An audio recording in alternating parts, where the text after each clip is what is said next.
ఇవాల్టి ముఖ్యాంశాలు. బంగాళాఖాతంలో కొనసాగుతున్న అల్పపీడనం, ఆగ్నేయ బంగాళాఖాతంలో అల్పపీడన ద్రోణి. 2 రోజుల్లో బలపడి వాయుగుండంగా మారనున్న ద్రోణి పశ్చిమ వాయువ్య దిశగా కదులుతూ తమిళనాడు తీరం వైపు పయనిస్తున్న అల్పపీడనం. 3 రోజుల పాటు ఏపీ, తమిళనాడుకు వర్ష సూచన. మోస్తరు నుంచి భారీ వర్షాలు కురిసే అవకాశం.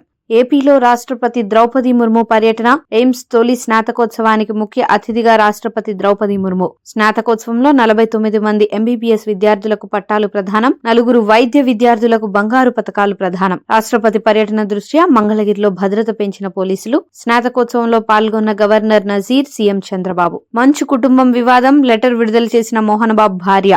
మోహన్ బాబు కుటుంబ వివాదంపై తొలిసారి స్పందించిన నిర్మల, మనోజ్ విష్ణులకు ఎలాంటి గొడవ చేయలేదని లేఖ. లోక్సభలో ఒకే దేశం ఒకే ఎన్నిక బిల్లు, ఒకే దేశం ఒకే ఎన్నిక బిల్లును సభలో ప్రవేశపెట్టిన కేంద్ర మంత్రి అర్జున్ రామ్ మేఘ్వాల్. అంతకు ముందు పార్లమెంట్ పరిసరాల్లో విపక్షాల నిరసన. మణిపూర్ సీఎం నివాసం వద్ద మోర్టార్ బాంబు కలకలం. వెంటనే అప్రమత్తమై సీఎం బిరేన్ సింగ్ నివాసం వద్ద భద్రతను కట్టుదిట్టం చేసిన పోలీసులు.